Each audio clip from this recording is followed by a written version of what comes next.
تو مسیح نہیں تو اپنے آپ کو اور ہم کو بچا. مگر دوسرے نے اسے جھڑک کر جواب دیا کہ کیا تو خدا سے بھی نہیں ڈرتا؟ حالانکہ اسی سزا میں گرفتار ہے اور ہماری سزا تو واجبی ہے کیونکہ اپنے کاموں کا بدلہ پا رہے ہیں. لیکن اس نے تو کوئی بیجا کام نہیں کیا. پھر اس نے کہا اے یسوع جب تو اپنی بادشاہی میں جائے تو مجھے یاد کرنا. تو اس نے کہا میں تجھ سے سچ کہتا ہوں کہ تو آج ہی میرے ساتھ فردوس میں ہوگا. آمین. کلام مقدس کا پڑھا جانا سنا جانا ہم سب کے لیے باعث سے برکت ہو. میرے عزیزوں تشریف رکھیں.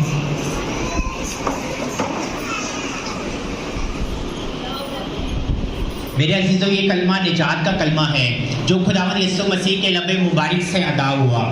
نجات کی لفظی معنی رہائی، چھٹکارا، تسلی اور معافی ہوتا ہے.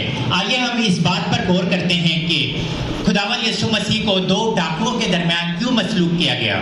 یسوع مسیح کے اس دنیا میں آنے سے پہلے 700 سال پہلے ایک پیشن گوئی کی گئی جو عیسائی 53 باب کی 12ویں آیت میں درج ہے کہ اس میں لکھا ہے کہ وہ خطا کاروں میں شمار کیا گیا.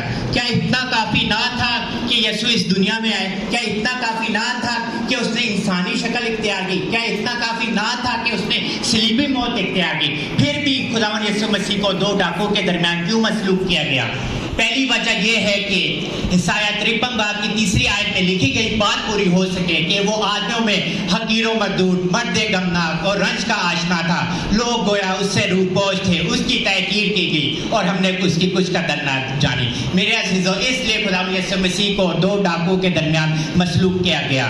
میرے عزیزوں لوگوں نے اس کو ایک عام قیدی سے زیادہ اہمیت نہ دی، نہ اس کو بادشاہ مانا، نہ اس کو اپنا شخصی نجات دہندہ قبول کیا، نہ اس کو مسیح مانا. دوسری وجہ وہ ڈاکو ہے جو صلیب پر لٹکا ہوا ہے. دوسری وجہ ڈاکو کی نجات ہے جو یہ ظاہر کرتی ہے کہ صلیب پر بھی اس کے پاس پوری طاقت کا اختیار، پوری قدرت ہے کہ اس نے اس ڈاکو کو نجات دی. وہ کمزور نہیں ہوا تھا، اس کے پاس پوری طاقت کا اختیار تھا. جسمانی طور پر تو ہم کلام مقدس میں پڑھتے ہیں کہ پطرس نے اس کا انکار کیا، اس کے شاگرد اس کو چھوڑ کے چلے گئے تھے. میرے عزیزوں اس کو عدالتوں میں پیش کیا تھا، عدالتوں میں پیش کیا گیا اور عدالت اس پر کوئی وجہ ثابت نہ کر پائی. پھر بھی میرے یسوع کو صلیب دی گئی. میرے عزیزوں اس کو لعن طعن کیا گیا، اس کے سر پر کانٹوں کا تاج رکھا گیا، اس کو کوڑے مارے گئے، پھر بھی اس کو صلیب دی گئی. کیا یہ ساری باتیں میرے خداوند یسوع مسیح کو کمزور کر پائی؟ بالکل نہیں. کیونکہ جسمانی طور پہ تو چلو کمزور کر پائے لیکن وہ روحانی طور پہ بہت مضبوط تھا. وہ اس ڈاکو کی طرح آپ کو بھی نجات دینے کی طاقت رکھتا ہے. آئیے ہم اس بات پر غور کرتے ہیں کہ کیا دونوں ڈاکو یسوع پر لعن طعن کر رہے تھے؟ جی بالکل. شروع میں تو دونوں ڈاکو یسوع پر لعن طعن کر رہے تھے. دونوں میں سے کسی کو یقین نہ تھا کہ یہ ہمارے گناہوں سے بچا سکتا ہے. وہ اس کے دکھوں میں مزید اضافہ کر رہے تھے جو جسمانی طور پہ اس کے دکھ تھے. پھر کیا ہوتا ہے؟ اچانک ایک ڈاکو خاموش ہو جاتا ہے جو یہ ظاہر کرتا ہے کہ روح القدس اس کی زندگی میں آ گیا. آئیے ہم دیکھتے ہیں کہ دوسرا ڈاکو اس کو کیا کر رہا ہے. دوسرا ڈاکو جو میں نے تلاوت کی تھی اس کو کہتا ہے کیا تو خدا نہیں، کیا تو مسیح نہیں، تو خود بھی بچ اور ہمیں بھی بچا. لیکن ایک ڈاکو کی زندگی میں روح القدس آ گیا تھا. ایک ڈاکو کی زندگی میں خداوند کا کام ہو رہا تھا. ایک ڈاکو کی زندگی میں خدا کی روح القدس کی آگ آ گئی تھی. اور پھر وہ اپنے ساتھی سے کہتا ہے کیا تو خدا سے بھی نہیں ڈرتا. یہ پہلا ثبوت ہے میرے عزیزوں جو روح القدس کی زندگی میں آ گیا تھا. خدا کا خوف اس کے اندر پیدا ہو گیا تھا. اور خدا کا خوف اس کے اندر آتا ہے جو اپنے گناہوں کا پچھتاوا کرتا ہے، جو اپنے گناہوں کو مانتا ہے. اور کسی گنہگار کو حق نہیں ہوتا کہ وہ خدا کے پاس آئے. پہلے وہ اپنے گناہوں کو قبول کرتا ہے تو پھر ہی خدا کے عذاب سے بچنا چاہتا ہے. پھر وہ اگلی بات کہتا ہے ہم تو اپنے کیے کا بدلہ پا رہے ہیں. ایک ڈاکو کہتا ہے کہ ہم تو اپنے کیے کا بدلہ پا رہے ہیں. میرے عزیزوں اس نے اپنی حالت کا بالکل ٹھیک اندازہ لگایا ہے. اس مرسل بیٹی کی طرح جو ہم کلام مقدس میں اکثر ہم پڑھتے ہیں کہ وہ مرسل بیٹا اپنے باپ کے گھر کو چھوڑ کے چلا جاتا ہے. یہ بھی ڈاکو نے بھی اپنی حالت کا بالکل ٹھیک اندازہ لگایا. اس نے اپنی حالت پہ غور کیا کہ میں کتنا گنہگار ہوں. وہ دیکھتا ہے کہ یسوع کتنا راز بات ہے. ہم اب دیکھتے ہیں کہ یسوع اس کی زندگی کو کیسے تبدیل کرتا ہے، یسوع اس کی زندگی میں کیسے نجات کا کام کرتا ہے. میرے عزیزوں وہ کہتا ہے کہ ہم تو اپنے کیے کا بدلہ پا رہے ہیں. ہماری سزا تو واجبی ہوتی ہے, وہ اپنے گناہوں کا اقرار کر رہے ہیں. سچی توبہ کی نشانی ہوتی ہے جب ہم اپنے آپ سے نظریں ہٹا کے اس یسوع کے اوپر لگاتے ہیں. میرے عزیزو, جب اس یسوع نے جب اس کی زندگی کو نظر کی تو یسوع نے اس کی زندگی پہ دیکھا کہ وہ میرا اقرار کر رہا ہے. میرے عزیزو, سچی توبہ کی نشانی ہوتی ہے جب ہم اپنی زندگیوں کو یسوع کے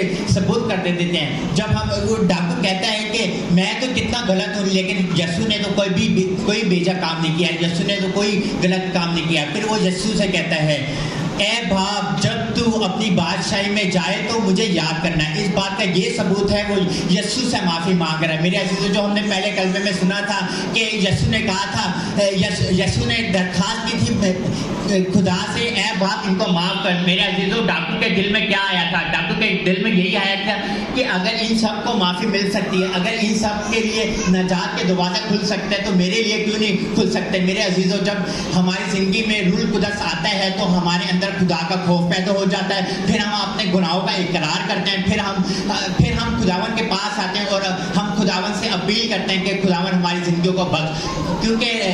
کیونکہ راز بازی صرف ہمارے اچھے کاموں سے نہیں ملتی, کیونکہ راز بازی وقت ملتی ہے جب ہم یسوع پہ ایمان رکھتے ہیں, یسوع پہ امید رکھتے ہیں. لیکن دوسرے ڈاکو کی زندگی میں نہ تو خدا کا خوف تھا, نہ ہی راز بازی کی تلاش تھی, اور نہ ہی وہ خداوند کے پاس آیا. لیکن ایک ڈاکو سمجھ گیا تھا کہ یسوع مسیح کی ایک بادشاہی ہے اور وہ ابدی بادشاہی ہے, اور صلیب پہ جو موت ہے یہ یقینی موت ہے, کیونکہ یسوع مسیح مردوں میں سے جی اٹھے گا. اس لیے اس نے کہا تھا کہ اے باپ, جب تو اپنی بادشاہی میں جائے تو مجھے یاد کرنا. تو یسوع نے بھی اس کو اتنا پیارا جواب دیا. میرے عزیزو, اتنا پیارا جواب دیا. یسوع نے کہا, جو بات میں کہنے لگا ہوں یہ بات یقین کرنا مشکل ہے, لیکن سچ یہی ہے. میرے عزیزو, تو آج ہی میرے ساتھ فردوس میں ہوگا. میرے عزیزو, خداوند یسوع مسیح نے اس کو خوشخبری دی کہ تو آج ہی میرے ساتھ فردوس میں ہوگا. میرے عزیزو, ہمارے گناہوں کا اقرار ہی ہماری سچی توبہ کی نشانی ہوتی ہے, کیونکہ صلیب کا پیغام ہلاک ہونے والوں کے لیے تو بے وقوفی ہے, مگر ہم نجات پانے والوں کے لیے خدا کی خوشخبری ہے, خدا کی نجات ہے. میرے عزیزو, آج خدا آپ کو کالنگ دے رہا ہے. خدا کے نام کے لیے زوردار تعلیم دیں.